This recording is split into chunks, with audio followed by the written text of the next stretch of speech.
High বন্ধুরা, আজকে চলে এসেছি নতুন একটা রেসিপি নিয়ে, পেঁপে চচ্চড়ি। তো দেখতে থাকুন। প্রথমে আমি সুন্দর করে পেঁপেটা ঘষুনিতে ঘষে নিচ্ছি। এরকম করে কিন্তু ঘষে নেবেন। আস্তে আস্তে আমার কিন্তু ঘষা হয়ে গেছে সব।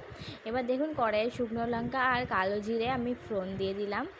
ফোড়নটা আমার হতে হতে এর মধ্যে আমি দিয়ে দেবো কেটে রাখা আলু। দেখুন, আমি এক এক করে আলু দিয়ে দিচ্ছি, তেলের মধ্যে ছেড়ে দিচ্ছি। এরকম সাইজের আলু কেটে নেবেন। দেখুন, আমি আলুটা আপনার যেরকম পরিমাণে আলু খাবেন ওরকম পরিমাণে কেটে নেবেন। এবার আমি কালকে রাতে ভিজিয়ে রেখেছিলাম ছোলা, সেই ছোলাটা আলুর মধ্যে দিয়ে দিচ্ছি। এবার দুটোই ভালো করে নাড়িয়ে ছাড়িয়ে নিতে হবে। এর মধ্যে দিয়ে দিতে হবে ঘষে রাখা পেঁপেগুলো। দেখুন, আমি পেঁপে গুলো দিয়ে দিলাম। এবার ভালো করে আলু আর ছোলার সাথে এটা মিশিয়ে নিচ্ছি। আমার মেশানো হয়ে গেছে। এর মধ্যে দিয়ে দিলাম নুন আর হলুদ। এর মধ্যে আর কোনো মশলা যাবে না।